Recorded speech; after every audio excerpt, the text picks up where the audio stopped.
Toma todo, hijita. Es vitamina para crecer. Mi marido decía esto todas las noches mientras la niña se desmayaba en segundos. Durante 3 meses, creí que él estaba cuidándola hasta el día que descubrí lo que había en ese vaso morado. Hola, mis queridos. Hola, mis queridas. Qué bueno es tenerlos aquí conmigo esta tarde. Pueden acomodarse ahí, prepararse un cafecito, que la historia que voy a contar hoy es de esas que pesan en el corazón, pero que necesita ser contada. ¿Saben?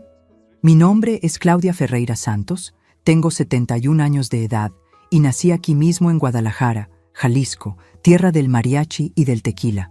Y es aquí mismo donde vivo hasta hoy, en esta ciudadcita que me vio nacer y que me vio renacer también. Comencé con estas caminatas hace unos 15 años, cuando la doctora me dijo que necesitaba mover el cuerpo y aclarar la mente. Al principio, cada paso que daba parecía pesar 1 tonelada. Mi cabeza estaba llena de fantasmas, de recuerdos que me lastimaban. Pero con el tiempo, esa plaza fue convirtiéndose en mi refugio. Allí conversaba con Dios, con los pajaritos, conmigo misma, y poco a poco fui aprendiendo a vivir de nuevo. Hoy vivo en una casita sencilla aquí en la colonia americana, cerquita de la parroquia del Sagrado Corazón. Es una casa pequeña, de adobe, con un jardín al frente donde planto mis bugambilias y mis geranios. Tengo un porche donde me siento en las tardes de sol, haciendo mi tejido y viendo el movimiento de la calle. Mis 2 gatos, Canela y Cajeta, se quedan ahí a mi lado haciéndome compañía. Es una vida tranquila, pero es una vida mía, construida desde cero después de todo lo que pasé. Antes de que se me olvide, mis queridos, si están disfrutando escucharme aquí, no olviden darle a ese botoncito rojo aquí abajo para suscribirse al canal, ¿eh? Y la campanita también, que es importante, porque cuando hacen eso, YouTube me ayuda a llegar a más personas que tal vez necesiten escuchar lo que tengo para contar. Y miren, háganme un favor especial. Cuéntenme aquí en los comentarios de qué ciudadcita me están viendo y a qué horita del día encontraron este video. ¿Tempranito con el café, después de la comida o ya de nochecita cuando la casa está quieta? Yo siempre leo todos los comentarios, pueden creerme. Y me pone tan feliz saber de dónde son y cuándo se toman un tiempito para escuchar las historias de esta abuelita aquí. Cuéntenme, ¿eh? Vamos a crear una cadena de cariño aquí. Quiero ver los comentarios llenos de gente buena compartiendo de dónde me están escuchando. Saben, mis hijos, decidí grabar este video porque tengo una historia en mi vida que cargo desde hace muchos años. Es una historia dolorosa, de un tiempo en que yo pensaba que tenía una familia perfecta, un matrimonio feliz, una hijita linda creciendo. Pero detrás de esa apariencia de normalidad estaba sucediendo algo que ninguna madre debería vivir. Algo que casi me quitó lo que más tenía de precioso en este mundo. Y es sobre eso que vine a hablar con ustedes hoy. Sobre cómo uno puede estar viviendo dentro de una casa con alguien y no conocer de verdad lo que pasa en la cabeza de esa persona, sobre cómo el amor puede cegarnos para los peligros que están justo bajo nuestras narices.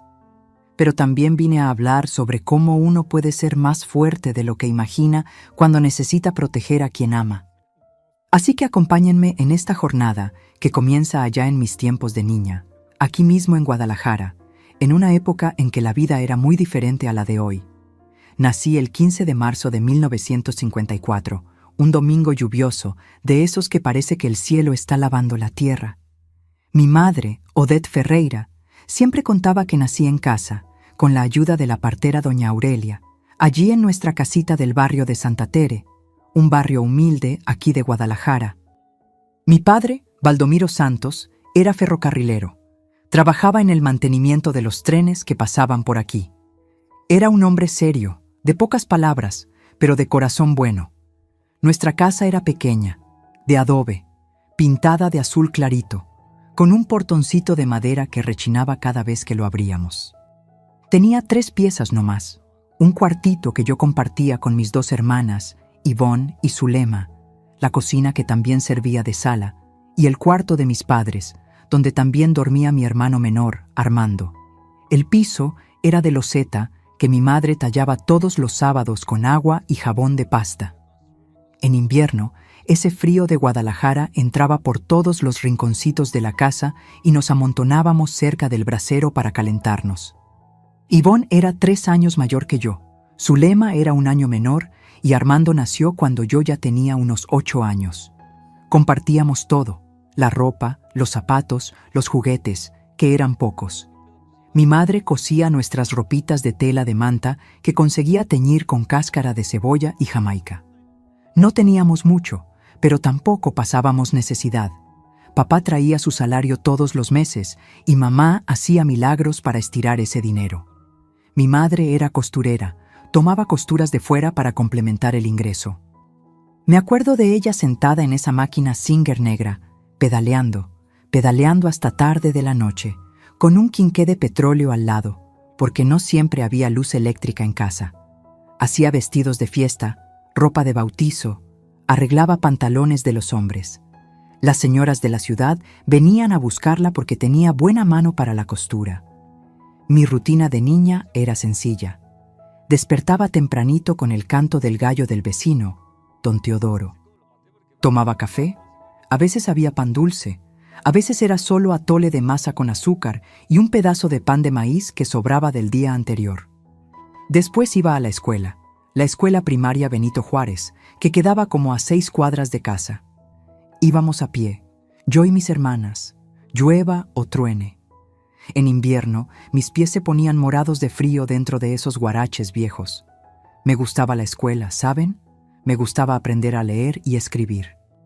La maestra, doña Hortensia, era una señora rigurosa pero justa, que enseñaba con cariño.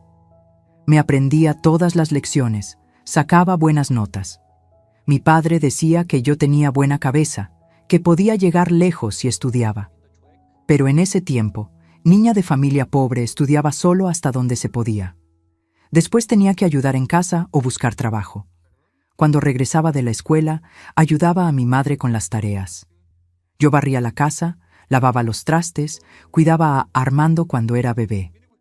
Pero también había horas para jugar, gracias a Dios. Jugábamos en la calle, descalzas, a las atrapadas, a las escondidillas, a la rueda. Las niñas de la vecindad se juntaban, Diva, hija del panadero, Zenaida, que era mi mejor amiga, Gersina, que era medio traviesa y siempre estaba haciendo travesuras. Hacíamos muñecas de olote de maíz, jugábamos a la comidita debajo del árbol de guayaba que había en el patio de don Teodoro. Él nos dejaba agarrar las guayabas que caían al suelo. En verano, cuando llovía fuerte, salíamos corriendo a la calle para jugar en la lluvia y mi madre gritaba desde la ventana para que entráramos antes de agarrar una gripa. Los domingos eran especiales. Mi padre no trabajaba y íbamos a misa de 7 en la parroquia de San José, allí en la avenida Juárez. Después de misa, si había un pesito de sobra, mi padre compraba una bolsita de dulces para que compartiéramos. Era la alegría de la semana. Por la tarde, toda la familia se reunía en el patio. Mi padre asaba unos taquitos de carne y nos quedábamos platicando, riendo, viendo pasar el tiempo. Yo era una niña confiada, ¿saben? No era de desconfiar de la gente. Mi madre siempre me decía: Claudita, tú eres muy inocente, mija. No toda la gente que te sonríe quiere tu bien. Pero yo no entendía bien lo que quería decir. Para mí, toda la gente era buena hasta que demostrara lo contrario. Yo creía en las palabras de la gente, confiaba fácil. Y miren, eso me iba a costar caro más adelante en la vida, mis queridos, porque hay gente en este mundo que usa nuestra bondad en contra de uno mismo. Guadalajara en ese tiempo era una ciudad en crecimiento, todo mundo se conocía en el barrio. Los hombres trabajaban en el ferrocarril, en las fábricas, en los talleres. Las mujeres cuidaban las casas, cosían, lavaban ropa para afuera. Era una vida dura, pero era una vida honesta. No teníamos televisión, no teníamos estas tecnologías de hoy. La diversión era platicar en la banqueta, oír radio, ir a las fiestas de la iglesia. En invierno, ese frío de enero, nos acurrucábamos debajo de los cobertores de lana que mi madre hacía. En verano, el calor era insoportable y dormíamos con las ventanas abiertas, oyendo el canto de los grillos y el ruido de los trenes pasando a lo lejos. Cuando tenía como 12 años, ya señorita, comencé a ayudar a mi madre en las costuras. Ella me enseñó a hacer bastillas, pegar botones, hacer ojales. «Tienes maña para esto», decía. Mis dedos eran ágiles, aprendía rápido. Y fue en esa época que comencé a soñar con mi futuro. Quería casarme, tener mi propia familia, mi casita, mis hijos. Quería ser una mamá como la mía, trabajadora y dedicada. Quería un marido bueno, que me cuidara como mi padre cuidaba a mi madre. Imaginaba tantas cosas bonitas por delante, mis queridos. Pero la vida tiene sus formas de enseñarnos que no todo es como uno sueña, y que a veces las personas en las que más confiamos, que pensamos que conocemos de verdad, pueden guardar secretos terribles que uno ni imagina. Así fue como crecí, entre la inocencia de una niña del barrio y los primeros sueños de una adolescente. Y pronto, muy pronto, esos sueños iban a empezar a tomar forma de una manera que yo nunca podría haber previsto. Conocí a Tiago en un baile de carnaval en 1971. Yo acababa de cumplir 17 años. Era un baile en el Casino Guadalajara, allí en la avenida Chapultepec, cerquita de donde vivo ahora. Curioso cómo es la vida, ¿no? Él estaba parado en una esquina, observando a todos bailar con ese modo serio suyo, medio alejado del relajo.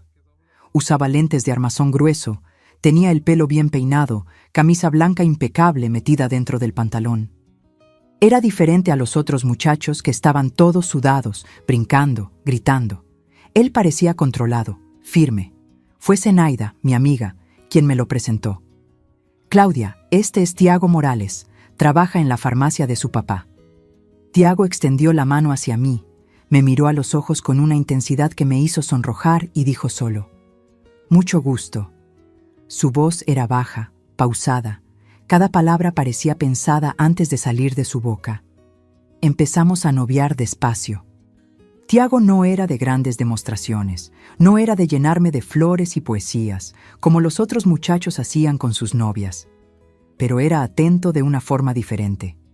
Me recogía en casa todos los domingos para ir a misa, siempre puntual. Platicaba con mi padre sobre trenes y sobre la farmacia que iba a heredar de su padre algún día. A mi madre le caía bien porque era serio, responsable, un muchacho de futuro. Nos casamos en abril de 1973, yo con 19 años, él con 23. La ceremonia fue sencilla en la parroquia de San José, la misma donde yo iba desde niña. Fuimos a vivir en una casita rentada en la colonia americana, una casa de material más grande que la de mi infancia, con 2 cuartos, sala y cocina separadas. Tiago había asumido la farmacia de su padre, que se había enfermado, y el negocio iba bien. Los primeros años fueron buenos, mis queridos. Tiago trabajaba mucho, llegaba tarde a casa, pero siempre traía el dinero completo. Yo cuidaba la casa, cocinaba, lo esperaba. Era callado, sí. Pasaba horas leyendo libros de medicina y química que traía de la farmacia, pero yo pensaba que era solo su modo de ser. Algunas noches yo despertaba y él estaba sentado en la sala, en la oscuridad, solo pensando. Cuando le preguntaba qué pasaba, decía: «Nada, Claudia, vuelve a dormir». Nuestra hija nació en junio de 1975. Beatriz, le decíamos Bía. Era una muñequita, mis queridos, una niña risueña, de cabello negro, ojos grandes y curiosos. Tiago parecía feliz cuando nació. La cargaba con un cuidado casi exagerado, como si fuera a romperse en cualquier momento. «Es perfecta», decía, pasando el dedo por la mejilla de Bía. «Necesita seguir perfecta». Los primeros años de Bía fueron normales. Crecía saludable, lista, habladora, aprendió a caminar temprano, a hablar temprano. Tiago empezó a ponerse cada vez más protector. No la dejaba jugar en la calle con los otros niños. «Hay enfermedades en la calle, Claudia. Hay suciedad. Ella se queda aquí adentro». No la dejaba ir a casa de las amigas. «No sabemos qué puede agarrar allá». Yo lo encontraba extraño, pero él era el padre, era el farmacéutico. Él sabía de esas cosas, ¿no? Entonces obedecía. Bía pasaba más tiempo dentro de casa, jugando solita con sus muñecas, dibujando, inventando historias. Pero fue cuando Vía cumplió 4 años que las cosas empezaron a cambiar de verdad. Era septiembre de 1979. Recuerdo que Vía había comido un pedazo grande de pastel de cumpleaños en la fiestecita que hicimos en casa. Solo la familia, porque Tiago no quiso mucha gente. Esa noche, después de que todos se fueron, Tiago me llamó a la cocina. «Claudia, estuve estudiando unos artículos en la farmacia», dijo con ese modo serio suyo, quitándose los lentes y limpiando los cristales con un pañito. «Vía está entrando en una fase crítica del desarrollo. Necesita suplementación vitamínica adecuada, específica». Le pregunté si no era mejor llevarla al pediatra para que recetara algo. Tiago puso mala cara. «¿Pediatra? Esos médicos no saben nada, Claudia. Recetan cualquier porquería industrializada llena de conservadores. Voy a preparar un suplemento natural para ella con vitaminas puras. Va a hacer que crezca fuerte y saludable». No sabía qué decir. Tiago entendía de esas cosas. Él leía, él estudiaba. Entonces acepté. Esa misma noche fue a la cocina después de la cena. Oí la llave dando vuelta en la puerta. Había cerrado con llave por dentro. Me extrañó, pero pensé que tal vez era para que Vía no entrara y estorbara. Me quedé en la sala con la niña, viéndola jugar con los juguetes nuevos que le habían regalado de cumpleaños. Como 20 minutos después, Tiago salió de la cocina sosteniendo un vaso alto de vidrio, lleno de un líquido morado espeso, casi oscuro. «Ven acá, hijita», llamó a Vía con una sonrisa que nunca le había visto antes. Era una sonrisa fija, artificial, como si estuviera pegada en su cara. «Papi te preparó una vitamina especial». Vía me miró medio desconfiada. «¿Qué olor es ese, papi?» «Es de zarzamora, mi amor. Y uva. Te va a gustar». Se arrodilló frente a ella, sosteniendo el vaso con las 2 manos, como si fuera algo sagrado. «Pero te lo tienes que tomar todo, ¿oíste? Todo. Es vitamina para crecer y quedar pura». ¿Pura? Esa palabra me causó un escalofrío extraño, pero no sabía por qué. Vía tomó el primer trago e hizo cara fea. «Está amargo, papi». «Lo sé, hijita, pero mientras más amargo, mejor es para la salud. Sigue». Su voz estaba firme, casi autoritaria. Vía obedeció. Se tomó ese vaso entero, haciendo mueca con cada trago. Y entonces, mis queridos, pasó algo que me heló la espina. En cuestión de segundos, no estoy exagerando, fueron segundos de verdad. Los ojitos de Vía empezaron a voltearse. Sus piernitas flaquearon. «Mami», logró decir y se desmayó. Yo grité, corrí a agarrarla, pero Tiago fue más rápido.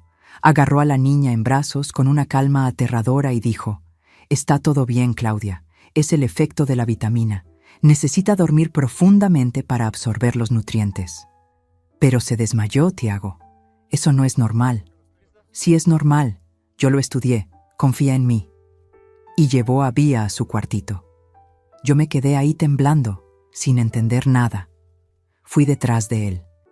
Cuando entré al cuarto, Tiago había puesto a Vía en su camita.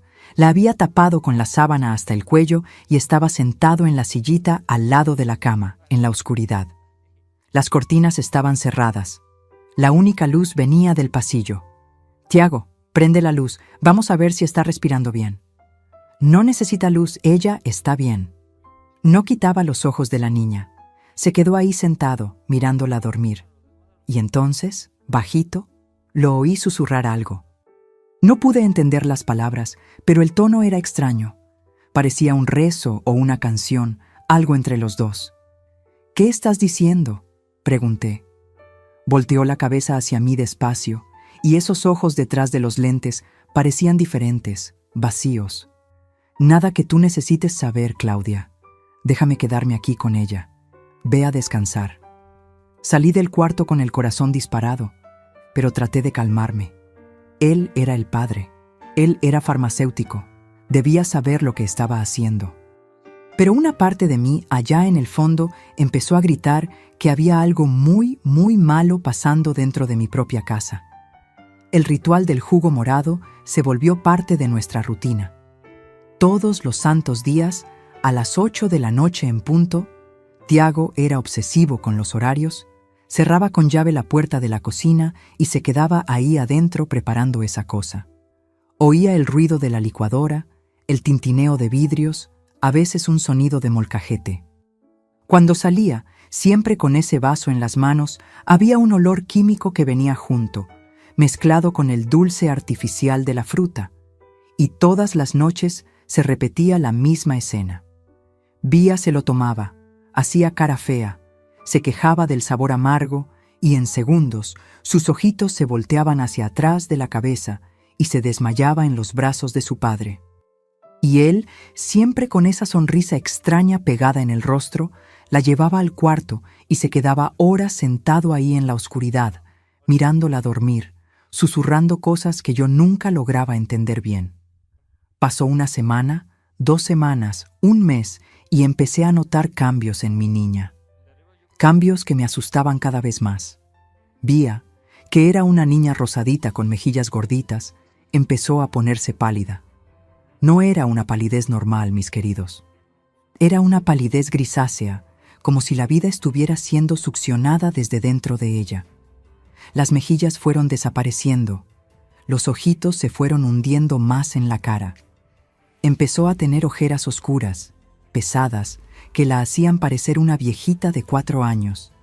Su pelo, esos cabellitos lindos y negros que yo peinaba todos los días con tanto cariño, empezó a caerse. Veía los mechones en la funda de la almohada por la mañana, veía los mechones en el peine, veía los mechones en la tina después de bañarla.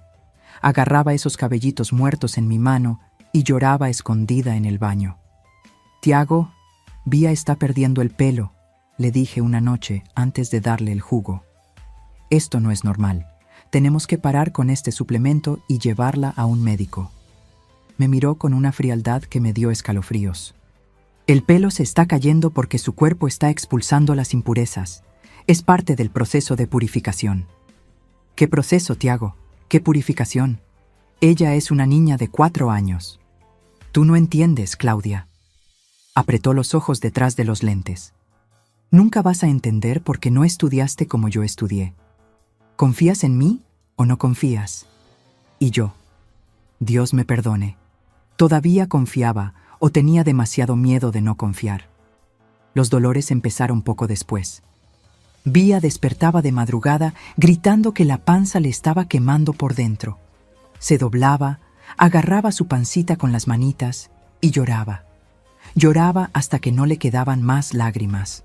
Yo la agarraba en brazos, le hacía compresas tibias, le daba tecito, pero nada resolvía.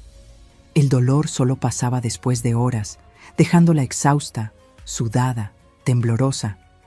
«Son sus riñones trabajando para filtrar las toxinas», explicaba Tiago con esa voz calmada, científica, como si estuviera dando una clase. «Es incómodo, pero necesario». Necesario. Esa palabra resonaba en mi cabeza. ¿Cómo podía ser necesario que una niña sufriera de esa manera? Hubo una mañana que nunca olvido, mis queridos. Era octubre, primavera. El sol estaba entrando por la ventana del cuartito de Vía. Entré para despertarla para el desayuno, y cuando jalé la sábana, vi que el colchón estaba manchado. Sangre, no mucha, pero había. La llamé asustada. «Vía, hijita, ¿te lastimaste?» Estaba mareada, confundida. «No sé, mami. Me dolió de noche aquí». Señaló el lado derecho de la espalda, a la altura de los riñones. Mi corazón casi se sale por la boca. La agarré en brazos y corrí a la sala, donde Tiago estaba tomando café, leyendo el periódico. «Tiago, está sangrando. Tenemos que ir al hospital ahora». Se levantó despacio, dobló el periódico con calma irritante, se quitó los lentes, limpió los cristales. «No vamos a ningún hospital». «¿Cómo que no? Está sangrando». «Es una crisis de limpieza. Su cuerpo está eliminando las toxinas por el sistema renal. Si la llevamos al hospital, esos médicos incompetentes le van a dar un montón de medicina química que va a interrumpir todo el proceso. La va a empeorar». Empecé a gritar. Yo, que nunca le había levantado la voz a mi marido, empecé a gritar. «Mi hija se está muriendo, Tiago, mírala, mírala». Y fue ahí que vi algo que nunca había visto antes. Tiago se me acercó. No me pegó, no, pero se acercó, tan cerca que sentí su aliento y gritó con una furia que parecía salir de algún lugar profundo y oscuro dentro de él. «No vas a llevar a mi hija a ningún lado. ¿Me oíste, Claudia? Los médicos son envenenadores. La van a matar. Solo yo puedo salvarla». Vía, en mis brazos, empezó a llorar del susto. Di un paso atrás, temblando. Tiago nunca había gritado así, nunca había estado así, descontrolado. Respiró hondo varias veces, se pasó la mano por el pelo, se puso los lentes de vuelta. Perdón, Claudia. Es que me preocupo mucho por ella. Confía en mí, por favor. Solo unas semanas más y ella va a estar completamente purificada, completamente limpia. Ya verás». No sabía qué hacer más. Tenía miedo. Miedo de mi propio marido, miedo de lo que podía hacer si yo desobedecía. Entonces llevé a Vía de vuelta al cuarto, cambié la sábana, la bañé y recé. Recé tanto ese día, mis queridos. Las semanas fueron pasando y Vía fue deteriorándose. Apenas podía jugar ya. Se quedaba acostada en el sillón, mirando a la nada, sin energía para nada. Su piel se puso tan delgada que yo podía ver las venas azuladas por debajo. Los bracitos y las piernitas se pusieron delgaditos, frágiles, parecía un pajarito enfermo. Intenté, Dios sabe que intenté parar ese jugo. Una noche, cuando Tiago estaba en el baño, escondí el vaso que había preparado detrás del sillón y le di agua a Vía. Pero se dio cuenta, siempre se daba cuenta de todo. Entró a la sala, vio el vaso de agua en las manos de la niña y se quedó parado ahí mirándome con una expresión que nunca voy a olvidar. No era enojo, era decepción, como si lo hubiera traicionado de la peor forma posible.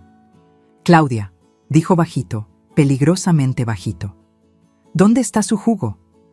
Yo pensé que... «¿Dónde está el jugo?» Fui a buscar detrás del sillón con las manos temblando.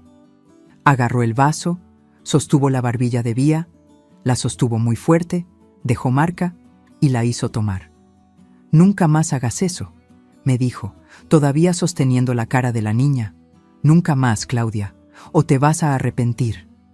Esa noche, después de acostar a Vía, oí a Tiago hablando solo en la sala.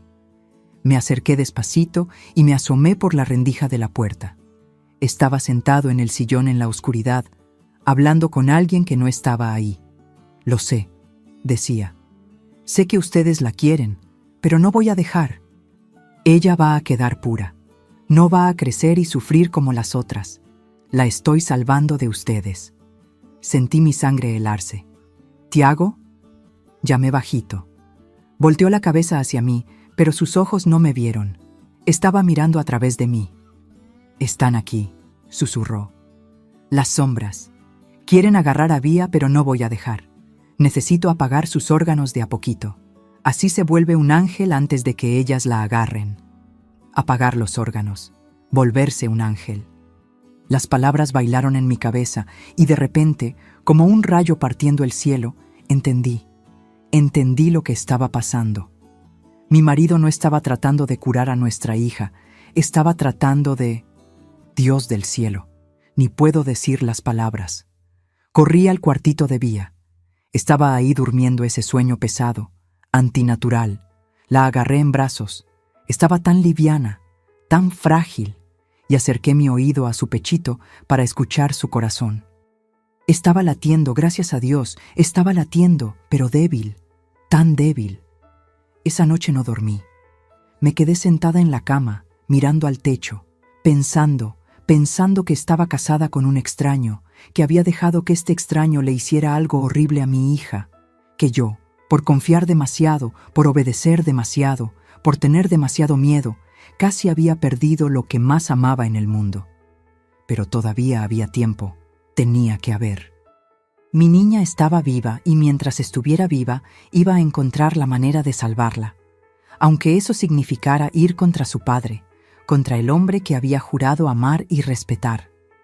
porque al final de cuentas, mis queridos, no existe juramento más fuerte que el juramento de una madre de proteger a su hijo, y yo iba a proteger a la mía de cualquiera, hasta de su propio padre. La mañana que cambió todo, sucedió un lunes frío de noviembre. Había despertado temprano, como siempre, para preparar el café. El sol todavía no había salido bien y la casa estaba en esa penumbra gris del amanecer. Tiago ya se había ido a la farmacia. Estaba abriendo cada vez más temprano, pasando cada vez más tiempo allá. Fui a despertar a Vía para el desayuno. Abrí la puerta de su cuartito despacito para no asustarla y enseguida sentí ese olor. Olor a herrumbre, olor a sangre. Vía. Llamé bajito, prendiendo la luz. Lo que vi me hizo caer de rodillas en el piso. Mi niña estaba acostada de lado, tan pálida que parecía una muñeca de cera. Su pijamita, que era rosa clarito, estaba manchada de rojo a la altura de la cintura, la sábana también. Y cuando abrió los ojitos para mí, esos ojitos hundidos, sin vida, susurró con una voz que más parecía un soplo. «Mami, no puedo levantarme. Mis piernas no obedecen».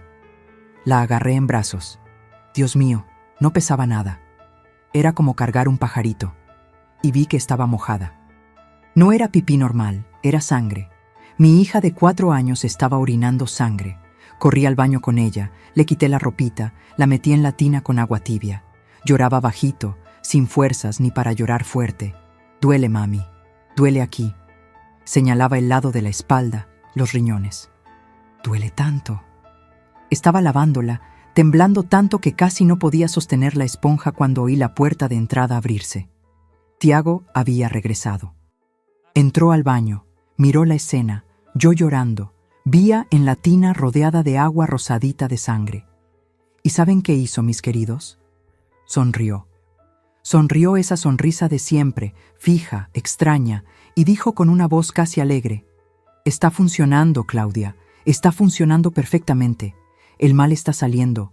Pronto, muy pronto va a estar completamente limpia». Algo dentro de mí se rompió en ese momento. No fue enojo, no fue miedo. Fue una claridad fría, cortante como hielo. Miré a mi marido, al padre de mi hija, y vi a un extraño. Peor que un extraño, vi a un monstruo usando la piel de alguien que había amado algún día.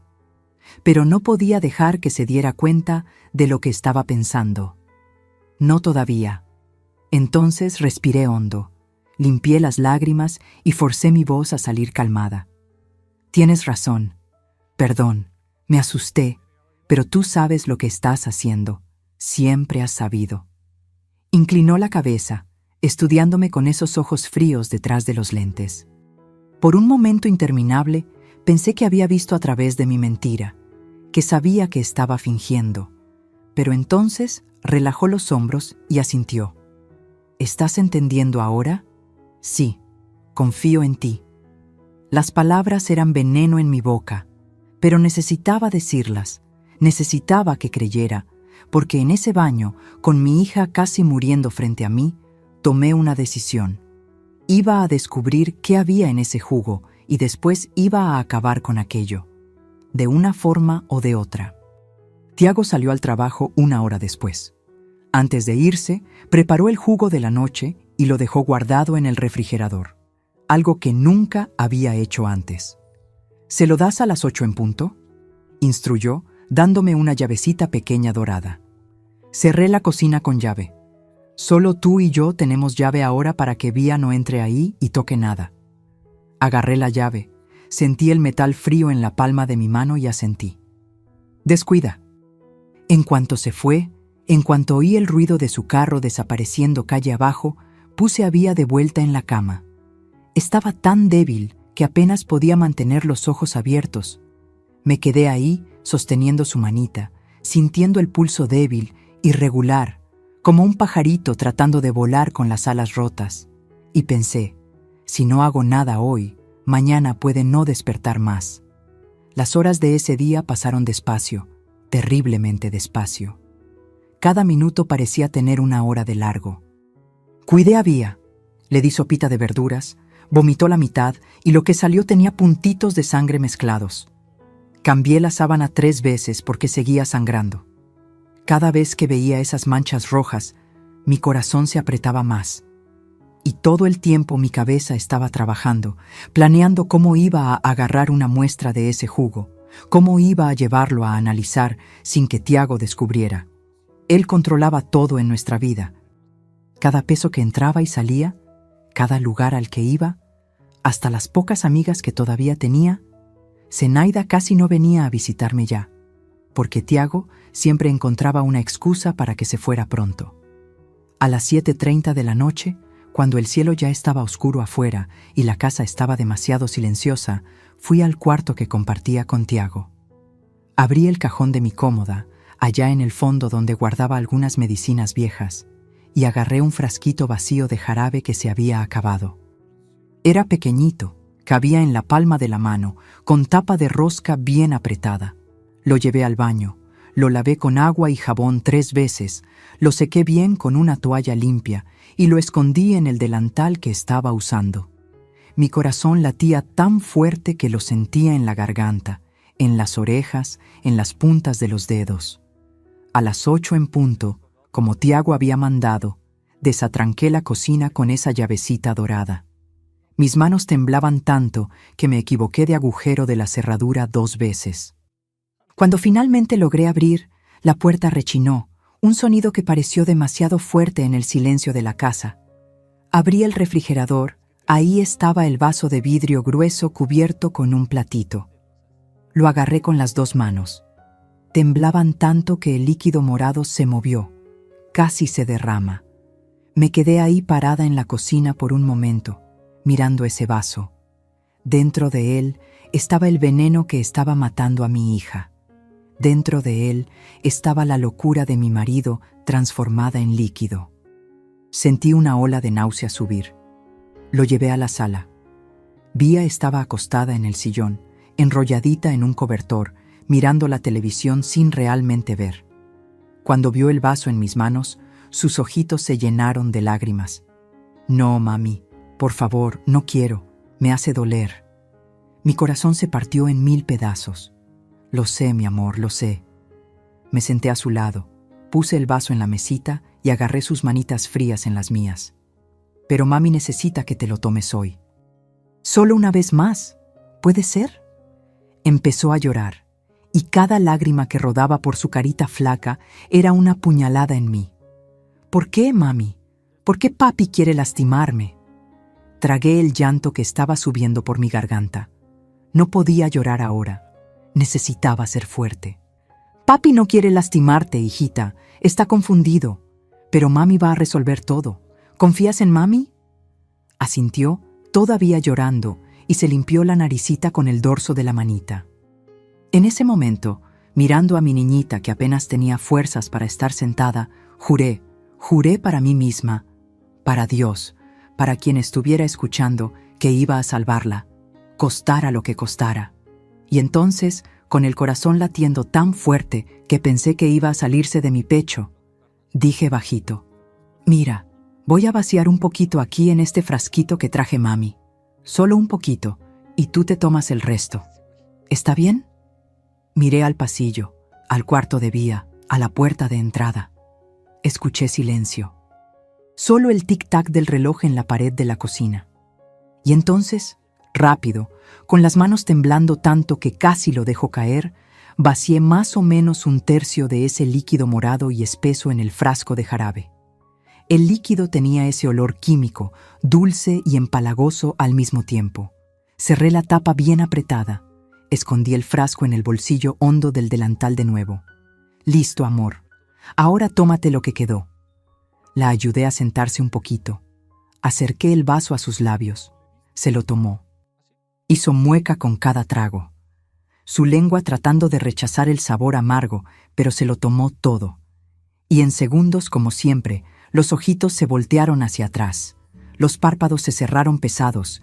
El cuerpito se aflojó como una muñeca de trapo y se desmayó. La agarré en brazos, la llevé a su cuartito, la acosté en su camita con todo el cuidado del mundo. La tapé, besé su frentecita fría y susurré: «Aguanta solo un poquito más, mi hija. Mami te va a salvar». Y entonces, sola en esa casa que parecía una prisión, saqué el frasco del bolsillo y lo miré contra la luz de la lamparita. Ahí dentro estaba la respuesta. Ahí dentro estaba la prueba de lo que Tiago estaba haciéndole a nuestra hija. Pero había un problema grande. ¿Cómo iba a llevar eso a un laboratorio sin que él descubriera?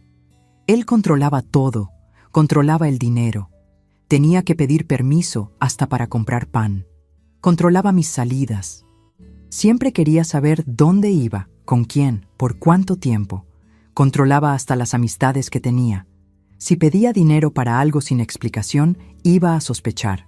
Si salía de casa sin avisar para dónde iba, lo iba a saber.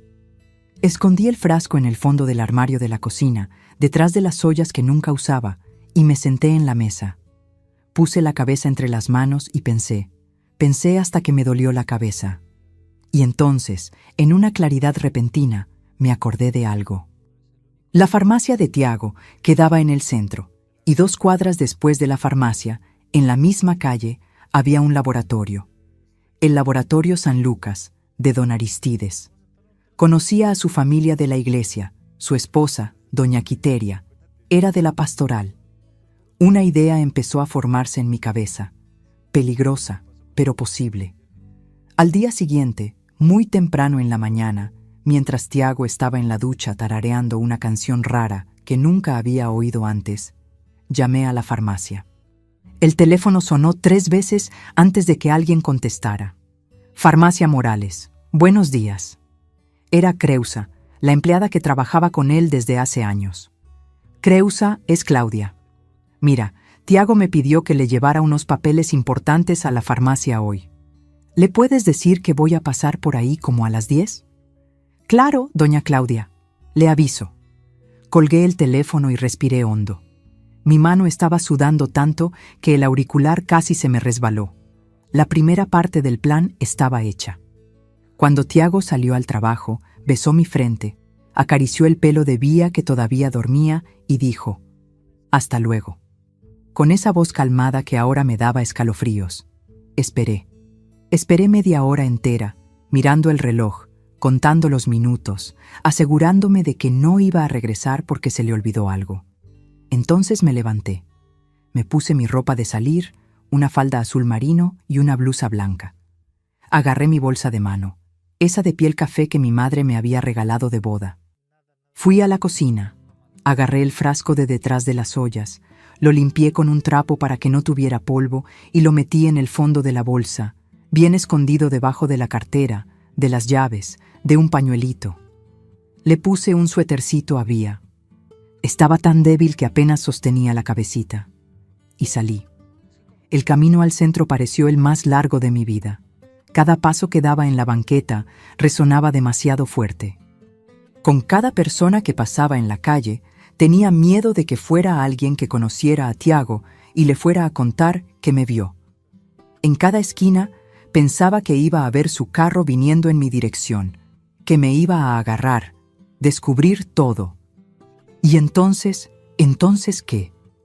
¿Qué era capaz de hacer un hombre capaz de envenenar a su propia hija con una esposa que lo traiciona? Cuando llegué frente al Laboratorio San Lucas, me quedé parada ahí en la banqueta, mirando el letrero blanco con letras azules, el corazón disparado.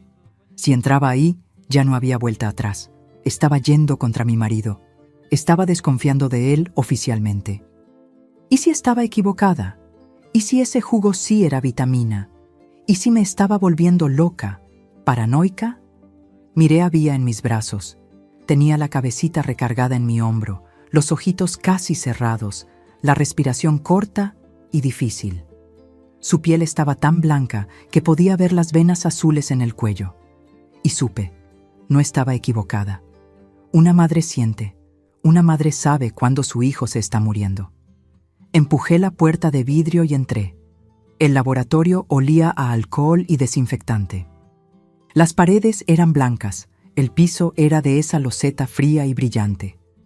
La muchacha de la recepción, una jovencita de unos 20 años con el pelo amarrado en una cola de caballo, levantó los ojos de una ficha que estaba llenando y sonrió. «¿Sí, señora?» Me acerqué al mostrador, saqué el frasco del fondo de la bolsa con las manos temblando y lo puse ahí en el mármol blanco y frío. Mis manos temblaban tanto que el vidrio golpeaba contra el mostrador, haciendo un ruidito que pareció demasiado fuerte. Necesito que analicen esto. Necesito saber qué tiene adentro. Agarró el frasco, lo miró contra la luz del techo. El líquido morado parecía casi negro ahí dentro. ¿Es un medicamento? No sé. Eso es lo que necesito descubrir. Mi voz salió más desesperada de lo que quería. Ella debió haber visto algo en mi cara. Desesperación, miedo, pánico, porque su sonrisa desapareció y se puso seria. Sus ojos fueron de mi cara a Vía en mis brazos, pequeñita y frágil. ¿La señora quiere un análisis completo de todos los componentes? Todo. Necesito saber todo lo que tiene ahí adentro. Cada sustancia, cada ingrediente, todo. Va a tardar unos 3 días hábiles y el costo es de 60 pesos. 60 pesos. Era mucho dinero, pero lo tenía. Abrí la cartera y saqué todo el dinero que había guardado escondido de Tiago durante meses. Era el dinero de las costuras que mi madre hacía y me daba a escondidas cuando él no estaba viendo. Era dinero de cambio que juntaba cuando sobraba del mandado. Lo puse en el mostrador con las manos temblando. ¿Alcanza? Contó despacio. Sí alcanza, señora. Hasta sobran 5 pesos. ¿Quiere el cambio? No, quédatelo. Empezó a llenar una ficha. ¿Nombre completo de la señora? Mi corazón casi se detuvo. Si ponía mi nombre completo ahí y Tiago de alguna manera lo descubría. ¿Hay forma de no poner mi nombre completo en el resultado, solo el primer nombre? Dejó de escribir y me miró. Realmente me miró y vi que entendió. Entendió que estaba huyendo de algo, de alguien. Entendió que ese análisis podía significar la diferencia entre vida y muerte. Claro, anoto solo Claudia, sin apellido. La contraseña para recogerlo va a ser, déjame ver. Pensó un momento. 1975. La contraseña es 1975. ¿La señora no la va a olvidar? 1. El año en que nació Vía. Nunca lo iba a olvidar. No la olvido. Muchas gracias. Salí de ese laboratorio con las piernas flojas, sosteniendo a Vía apretada contra mí. Lo había hecho. Ahora solo era esperar. 3 días. 3 días que iban a decidir el resto de nuestra vida. 3 días que iban a revelar la verdad sobre el hombre con quien estaba casada. Y en el fondo de mi alma, ya sabía que cuando llegara ese resultado, mi vida nunca más iba a ser la misma. Esos 3 días fueron los más largos de mi vida, mis queridos. Cada hora parecía tener un día entero de largo. Despertaba de madrugada, sudada, con el corazón disparado, soñando que Tiago descubría lo que había hecho. Soñaba que encontraba el resultado del laboratorio, y el resto del sueño ni siquiera puedo contarlo. Durante el día, fingía normalidad. Sonreía cuando Tiago llegaba a casa, preparaba su cena, le daba el jugo maldito a Vía en sus manos, porque había vuelto a nacer cuestión de estar presente. Se quedaba ahí observando, con esos ojos vacíos detrás de los lentes, como si estuviera viendo un experimento científico salir bien. Vía estaba cada vez peor. El miércoles se desmayó 2 veces durante el día, sin ni siquiera haber tomado el jugo. Sus labios se pusieron azulados. La respiración era tan débil que tenía que acercar el oído a su pechito para estar segura de que todavía respiraba. El jueves en la mañana, en cuanto Tiago salió al trabajo, vestí a Vía con prisa, agarré mi bolsa y prácticamente corrí al centro. Cada segundo contaba. Mi niña se estaba muriendo. Cuando entré al laboratorio San Lucas, la misma muchacha del otro día estaba ahí. Me reconoció de inmediato. Señora Claudia, el resultado llegó ayer por la tarde. Déjeme buscarlo. Fue a un cuartito en la parte de atrás y regresó con un sobre manila cerrado. Mis manos temblaban tanto cuando lo agarré que casi lo dejé caer. ¿La señora quiere sentarse un poco?, preguntó, mirando mi cara que debía estar blanca. No, gracias. Abrí el sobre ahí mismo en el mostrador con Vía en brazos. Leí de nuevo, y de nuevo. Las palabras bailaban frente a mí, pero poco a poco fueron teniendo sentido. Un sentido horrible, monstruoso. Análisis químico revela presencia de etilenglicol, anticongelante automotriz, en alta concentración, benzodiazepínicos, sedantes de uso psiquiátrico, en dosificación letal, partículas de sílice cristalina, vidrio pulverizado. Sentí mis piernas flaquear. La muchacha del laboratorio brincó del otro lado del mostrador y sostuvo mi brazo. Señora, ¿está bien? No lo estaba. Nunca más iba a estar bien, porque ahí en ese papel estaba la prueba. Mi marido estaba envenenando a nuestra hija. No era locura mía, no era paranoia, era real, terrible y completamente real. Este resultado, logré hablar. ¿Pueden hacer una copia para la policía? Entendió de inmediato. Sí puedo, la hago ahorita. Agarró el papel, fue a una máquina que había en la parte de atrás y regresó con 2 copias. Mire, señora, no sé qué está pasando, pero si va a ir a la policía, vaya a la comandancia central, pida hablar con el comandante Ignacio. Es serio, él va a ayudar. Salí de ahí directo a la policía. No regresé a casa, no avisé a nadie, solo fui, porque si me detenía a pensar, si me detenía a tener miedo, iba a desistir y mi hija iba a morir. La comandancia central de Guadalajara quedaba en un edificio viejo de ladrillo rojo en la calle Hidalgo. Entré con Vía en brazos, el sobre apretado en la mano, y le pregunté a la primera persona que vi: ¿Dónde queda la oficina del comandante Ignacio? Me llevaron a una oficina al final del pasillo. Toqué la puerta. Una voz gruesa respondió: «Adelante». El comandante Ignacio era un hombre de unos 50 años, pelo canoso, bigote grueso. Me miró a mí. Había prácticamente desmayada en mis brazos y se puso serio. «¿Sí, señora?» Y entonces conté todo. Las palabras salían tropezándose unas con otras, pero conté. El jugo morado, los desmayos, la sangre, los cambios en Vía, Tiago cerrando con llave la cocina, él hablando solo sobre sombras y ángeles. Y entonces puse el sobre encima de su escritorio. Esto es lo que mi marido le está dando a mi hija todas las noches desde hace 2 meses, leyó. Su cara se fue poniendo cada vez más dura. Cuando terminó, se levantó, fue a la puerta y gritó: «¡Agente Geraldo, venga para acá!». Todo pasó rápido después de eso. Me hicieron sentar. Alguien trajo agua. Un médico de la policía vino a examinar a Vía. Se puso pálido cuando vio su estado. «Esta niña necesita ir al hospital ahora», dijo. Pero el comandante Ignacio dijo que primero necesitaban agarrar a Tiago. «¿La señora sabe dónde está ahorita?» «En la farmacia, Farmacia Morales, ahí en la calle Independencia». Mandó a 2 policías a buscar a Tiago. «Tráiganlo con cuidado. No quiero escándalo. Si se pone violento, puede ser peligroso». Pero cuando los policías regresaron media hora después con Tiago, no estaba violento, estaba calmado, demasiado tranquilo. Entró a la comandancia con esa misma sonrisa fija en la cara, me miró a mí, a Vía, y dijo solo: «Ah, descubriste». Sentí un frío en la espalda. El comandante mandó que me llevaran a otra sala. No quería salir, quería oír, pero insistió: «La señora se va al hospital con la niña. Ya llamé una ambulancia. Puede irse tranquila. Él no va a salir de aquí». En el hospital, internaron a Vía directo en la UCI. Los médicos corrían de un lado a otro. Hablaban palabras complicadas que no entendía. Insuficiencia renal aguda, hemorragia interna, intoxicación severa. Alguien me hizo sentar en una silla del pasillo y me dio un vaso de agua con azúcar. No sé cuánto tiempo me quedé ahí. Horas, tal vez un día entero. Mi madre llegó. Alguien le había avisado. Me abrazó y lloró conmigo. Mi hermana Ivonne vino también, y Zenaida, mi amiga, que entró corriendo y me apretó tanto que casi no pude respirar.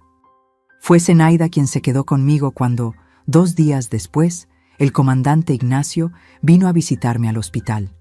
Pidió sentarse, se quitó la gorra y dijo: «Doña Claudia, necesito contarle lo que descubrimos». Respiré hondo.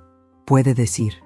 Su marido confesó todo, pero la confesión es perturbadora. Abrió una carpeta que había traído. Un psiquiatra forense lo examinó. El diagnóstico es esquizofrenia paranoide grave, probablemente sin tratar desde hace años. Esquizofrenia. Tenía alucinaciones, oía voces, y esas voces, según dijo, le mandaban salvar a su hija. El comandante leyó algunas anotaciones. Dijo: «Yo no quería matar su cuerpo, quería matar al monstruo que estaba creciendo en ella.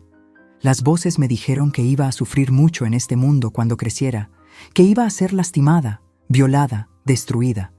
Estaba apagando sus órganos de a poquito para que se volviera un ángel antes de que eso pasara. Un ángel no sufre». El vidrio era para purificar su sangre de las impurezas del mundo. No pude hablar, no pude ni llorar. Era tan enfermo, tan distorsionado, que mi mente no podía procesarlo. Realmente pensaba que la estaba salvando. El comandante continuó, y su voz estaba pesada. En su cabeza enferma, matar a su hija de a poquito, mientras dormía, era un acto de amor, de protección. ¿Y ahora?, logré preguntar. Va a ser internado en un hospital psiquiátrico judicial, perpetuo. Nunca más va a salir de ahí, doña Claudia. Nunca más va a acercarse a la señora o a su hija. Esa noche, sola en el cuarto del hospital donde estaba durmiendo en un sillón al lado de la cama de Vía, finalmente lloré. Lloré por todo. Por mi niña que casi muere, por el hombre que había amado y que nunca había existido de verdad, por la familia que había soñado y que se había convertido en una pesadilla. Pero también lloré de alivio porque había acabado. La pesadilla había terminado y habíamos sobrevivido. Mi Vía sobrevivió, mis queridos. Gracias a Dios y a los médicos del Hospital Civil de Guadalajara, sobrevivió. Pero el camino fue largo y doloroso. Estuvo 3 meses internada en esa UCI. Sus riñones habían sido tan dañados por el veneno que los médicos dijeron que necesitaría un trasplante. Y quien donó fui yo. Le di uno de mis riñones a mi hija en marzo de 1980, 3 meses antes de que cumpliera 5 años. Fue la cirugía más importante de mi vida. Cuando desperté de la anestesia y me dijeron que había salido bien, que el riñón estaba funcionando en su cuerpito, lloré tanto que la enfermera pensó que tenía dolor. Después vinieron años de recuperación, fisioterapia, para que Vía recuperara las fuerzas que había perdido, medicinas todos los días para evitar el rechazo del riñón, y terapia, mucha terapia para ella y para mí también. Necesitábamos aprender a vivir de nuevo, a confiar de nuevo, a no tener más miedo de cada sombra, de cada ruido en la noche. Vía creció, mis hijos. Creció fuerte y linda, a pesar de todo. Estudió, se graduó como maestra, igual a como siempre soñé que fuera. Hoy tiene 50 años, está casada con un hombre bueno, Juvenal, que es mecánico y la cuida como si fuera de porcelana. Me dieron 3 nietos. Lucas, que tiene 22 años y está en la Universidad de Ingeniería, Marina de 19, que quiere ser veterinaria, y el pequeño Rafael de 15, que está apasionado por el fútbol. Vivo aquí en mi casita de la colonia americana, cerquita de la casa de Vía. Ella vive a 3 cuadras de aquí. Nos vemos todos los días, todos los santos días. Pasa por aquí en la mañana antes de irse a la escuela donde da clases. Se toma un cafecito conmigo, platicamos de la vida, de los muchachos, de tonterías. Y agradezco a Dios por cada una de esas mañanas, porque hubo una época en que pensé que nunca más iba a tener eso, que nunca más iba a ver a mi hija crecer, casarse, darme nietos. Mi rutina hoy es sencilla, pero es mía, es verdadera. Despierto temprano, hago mi café, ese café bien cargado, del estilo tapatío, con pan casero que hago todos los sábados. Cuido mi jardín, mis bugambilias que quedan lindas en primavera, mis geranios que dan flor todo el año. Los gatos, Canela y Cajeta, me siguen por la casa, pidiendo cariño, pidiendo comida. Los sábados, como conté al principio, hago mis caminatas en la plaza. Y todos los viernes por la noche, toda la familia se reúne aquí en casa. Vía trae un platillo, yo hago otro y cenamos juntos. Yo, ella, Juvenal, los 3 nietos. Nos quedamos platicando, riendo, contando las novedades de la semana. Lucas cuenta sobre la universidad. Marina muestra fotos de los animalitos que cuida en las prácticas. Rafael habla de los goles que metió en el entrenamiento. Es en esos momentos, mis queridos, que miro alrededor de mi mesita sencilla de madera, veo a mi familia ahí toda saludable, feliz, y pienso, valió la pena cada lágrima, cada noche sin dormir, cada momento de miedo, porque vencimos, sobrevivimos. Nunca me volví a casar, nunca quise. Después de Tiago, aprendí que estaba bien sola, que era fuerte sola, y que la mejor compañía que podía tener era la de mi familia, mis amigos, yo misma. Zenaida, mi amiga de la infancia, todavía viene aquí todos los domingos a tomar café de olla conmigo. Nos sentamos en el porche, nos quedamos horas platicando de todo y de nada. Tiago murió hace 5 años, en 2020, todavía internado en ese hospital psiquiátrico. Me avisaron, pero no fui al entierro, no quise. Ese hombre ya había quitado demasiado tiempo de mi vida. No le iba a dar ni un minuto más. Vía tampoco fue. Hicimos las paces con esa historia a nuestra manera, sin necesidad de mirar atrás. Hoy tengo 71 años y cada uno de esos años fue conquistado con lucha. Pero estoy aquí. Estoy viva. Estoy feliz. Mi casa es sencilla. No tengo lujos. No tengo mucho dinero guardado. Vivo de mi pensión pequeñita y de la ayuda que Vía me da a veces. Pero tengo lo más importante. Tengo paz. Paz para dormir de noche sin miedo. Paz para despertar en la mañana y agradecer por un día más. Paz para mirar a los ojos de mi hija y saber que la salvé. Que fui fuerte cuando necesité serlo. Que no me rendí con ella, aunque todo parecía perdido. A veces, cuando estoy sola aquí en casa, haciendo mi tejido en el porche, mirando el movimiento de la calle, pienso en esos días terribles de 1979 y todavía duele, ¿saben? Todavía aprieta el corazón. Pero ya no es un dolor que me paraliza, es un dolor que me recuerda quién soy, de dónde vengo, lo que superé. Y cuando mis nietos me preguntan sobre la vida, sobre cómo enfrentar las dificultades, siempre digo lo mismo. Uno es mucho más fuerte de lo que imagina. Y cuando tienes a alguien a quien proteger, alguien a quien amas más que a tu propia vida, encuentras una fuerza que ni sabías que existía dentro de ti. Eso es lo que quiero que sepan, mis queridos que me están escuchando, que la vida puede ser muy dura. A veces puede traer tormentas que uno piensa que no va a poder atravesar, pero se puede. Siempre se puede. Basta tener el valor de dar el primer paso, de pedir ayuda, de creer que días mejores van a venir. Y vienen, mis hijos, siempre vienen. Mis queridos, si me están escuchando ahora y conocen a alguien, una vecina, una amiga, una pariente que está pasando por alguna situación extraña dentro de casa, donde alguien de la familia está actuando de una forma que no tiene sentido, por favor, no lo ignoren. A veces uno prefiere no meterse, prefiere pensar que está imaginando cosas, que no es de nuestra cuenta, pero puede ser que esa persona los necesite para tener el valor de pedir ayuda. Aprendí en carne propia que no podemos tener miedo de desconfiar, aunque sea de nuestro propio marido, nuestro padre, nuestro hermano. Cuando hay una vida en riesgo, principalmente la vida de un niño, necesitamos tener el valor de investigar, de buscar a las autoridades, de romper el silencio. En cualquier país, en cualquier ciudad del mundo, existen comandancias, existen organizaciones de protección, existen personas listas para ayudar. Busquen, insistan, no se rindan. Y si tú eres esa persona que está pasando por algo así, escucha lo que esta abuelita tiene que decirte. No estás loca.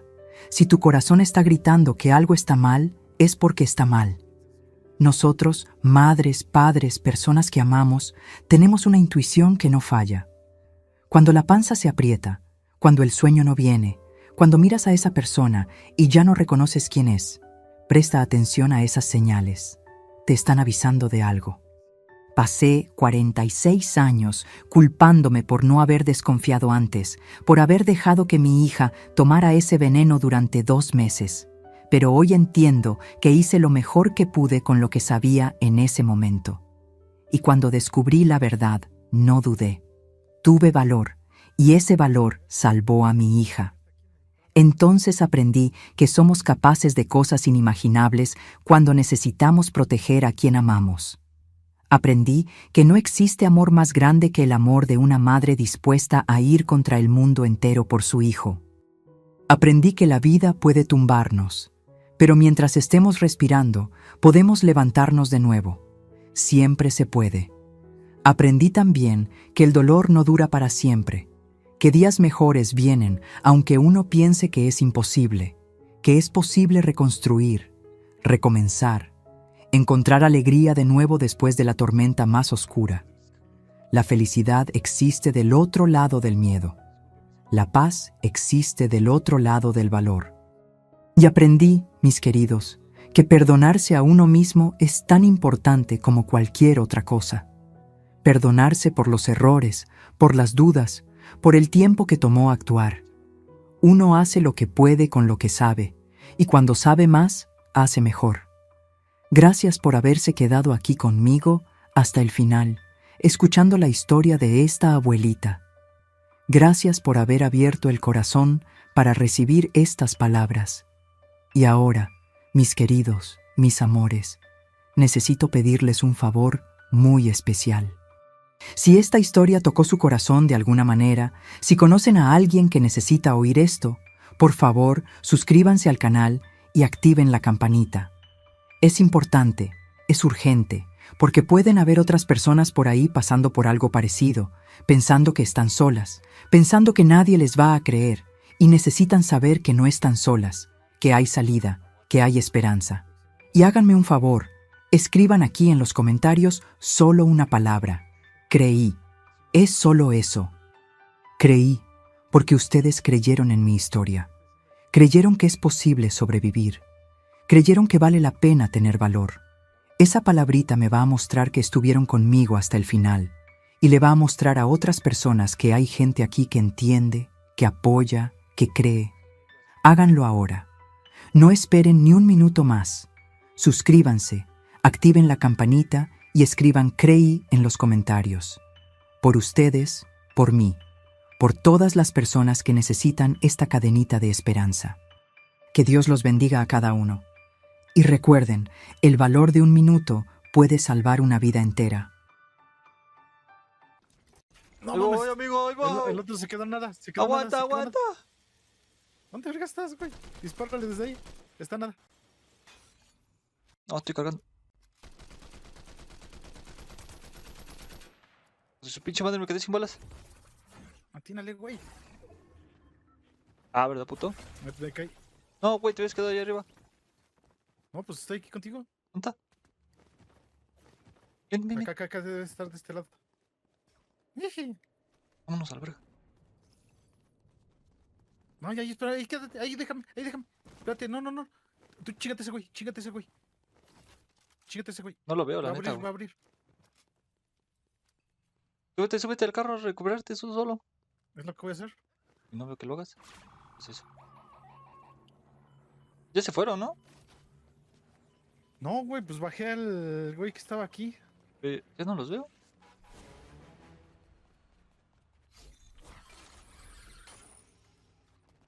¿Ya no están? Deja curarme. Acá había un botiquín. Sí, Acá hay güey. uno, aquí hay uno. No los veo, güey. No, se Pues ya bajé vamos. a uno y el otro se te peló. Sí, el otro se me peló. Vámonos. Corre, corre. Puta madre, me aventé para atrás. Agarra la tirolesa que acabo de poner. No mames, yo también la cagué.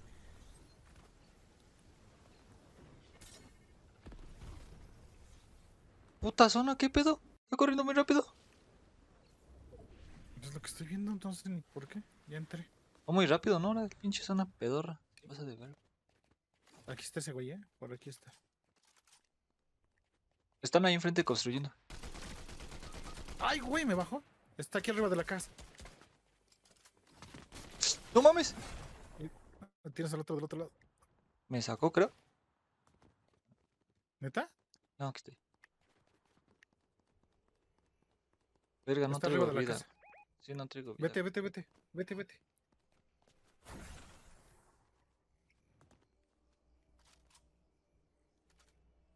No traigo vida, aguanta.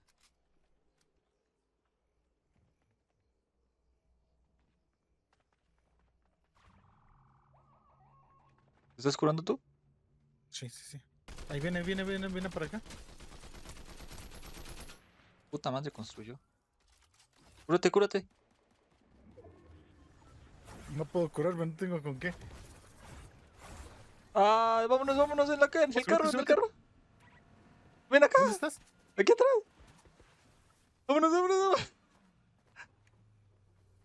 Vámonos a la verga. Oh, sí, pinches perros. Vas a ver si puedes pasar al lado de ellos para balasearlos. Estaría chido. No traigo vida, güey. No, pues estás mal. Si me quedo nos van a potear. Ah, verga, le vengo dando al carro. Avanza más.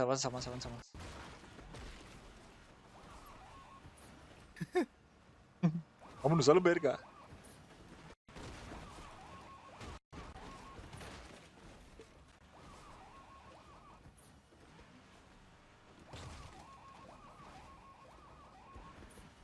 No mames, aquí hay gente, güey. Aquí hay loot. Pero aquí hay gente, mamón. Vente, aquí hay loot. Vente aquí, quédate. Aunque sea para poner unos escudos. Ahí vienen esos güeyes, ¿eh? No me digas. ¿Dónde están? Estoy- Aquí están. ¡Ah, huevo! A huevo, por puto. Venía bien sobres el güey. Sí, güey. Es el otro güey, no sé dónde quedó. Puta madre, pinche juego, qué pedo, se me está trabando. Ahí viene igual, ¿Dónde ¿eh? verga estás? No lo veo. Ahí. Ah, puta madre. Vente para acá. Cómete esto. Chile, le voy a aventar otro puto cañonazo. Espérale, perro, cálmese. Cómete esto. Una pizza. Pero déjame, mamón, déjame pizzas. Sí. Con... Ahorita llévate las que te sobren. Ya no me No sobraron. te las comas, güey. No, ya no me sobraron, papi. ¿Qué quieres que haga, carnal? Acá hay una de estas madres morada, ¿eh?